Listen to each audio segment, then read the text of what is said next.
Welcome to The Explainer. We're diving straight into the raw, ancient wilderness of Northern Tanzania today to look at one of the most fascinating, absolutely incredible stories of human resilience on the planet. This is what we're calling the ultimate survival equation. We'll be examining an ancient way of life alongside the intensely modern struggle just to document it. To really set the stage, there's this profound quote from the source material that hits the nail on the head. It says, "They are like a window to the past. They are the last of our first." The Hadza tribe is living life in its absolute rawest form. They're out there hunting with bows and arrows deep in the wild savanna, exactly like our ancestors did thousands of years ago. The stakes here are incredibly high, and the reality of their daily existence is almost entirely untouched by the modern world. Okay, let's dive into exactly what that means. 50,000. That is the number of years this isolated hunter-gatherer tribe has survived in this exact same region near Lake Eyasi. I mean, think about that. 50,000 years of unbroken, continuous survival. They don't farm, they don't store food, and they are completely nomadic. They rely 100% on what the wild provides on any given day, navigating an environment where uncertainty is waiting behind literally every single bush.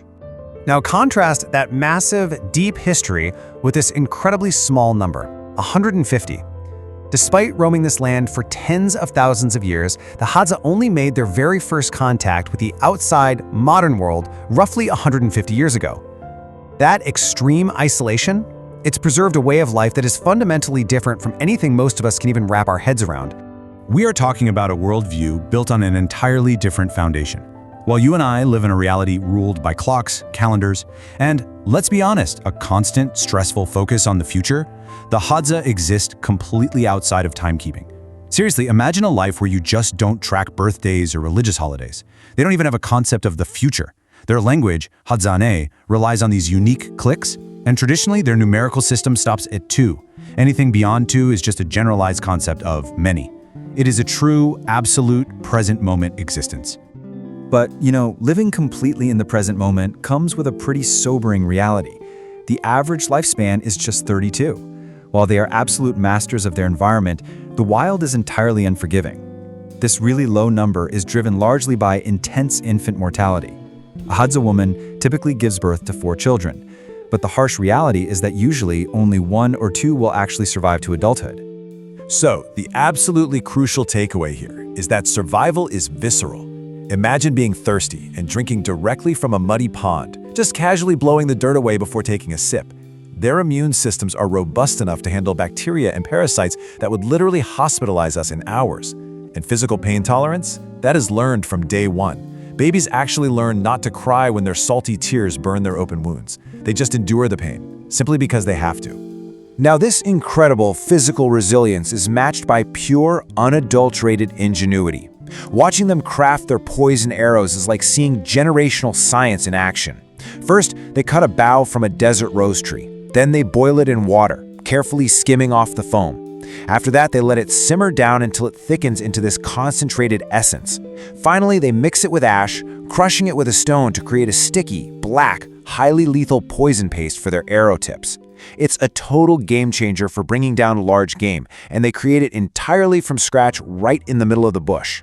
And speaking of game, the daily reality of their diet is intense. They rely really heavily on tracking dogs to hunt down rubbery rock hyrax meat. And let me tell you, they waste absolutely nothing. You can actually hear the pops and cracks as they eat soft bones for the marrow.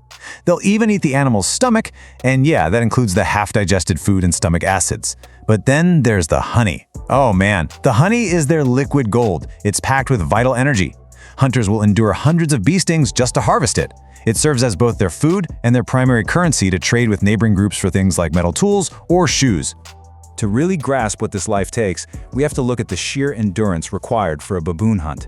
It basically unfolds like a high-stakes thriller. At 4 a.m., they're waking up in the pitch black to prepare. By noon, they've walked miles, they're scouting high up in baobab trees, and they've built temporary huts out of branches and aloe vera for shelter. Then by 8 p.m., the whole strategy shifts. Baboons are highly intelligent, right? They learn to avoid threats. So the Hadza have to track them in complete darkness while the baboons sleep in the trees to avoid predators.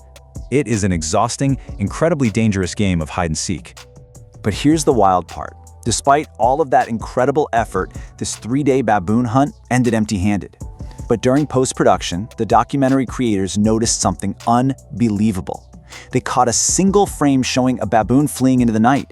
Get this, the animal had patiently waited for the camera lights to go out before quietly jumping from branch to branch to escape. It's a brilliant, almost chilling reminder that out in the wild, survival doesn't always favor the strongest. It favors the most adaptable. The prey is just as smart as the predator.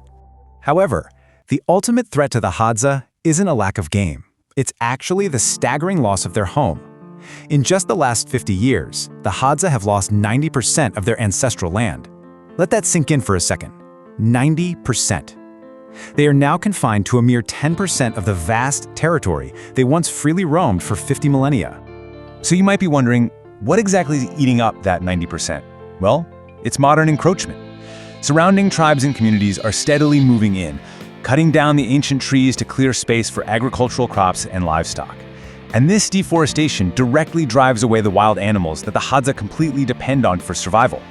It's this direct physical conflict between ancient survival methods and modern agricultural expansion, and it is putting their entire way of life at imminent risk. But capturing this disappearing window into the past comes with its own completely different set of modern challenges. To preserve the ancient story of the Hadza, the filmmakers actually had to fight a totally different battle, a battle for digital survival. Just think about the logistics for a second. The sheer scale required to bring this 3-day expedition to a global audience is immense. We're talking 314 total team members to pull this off.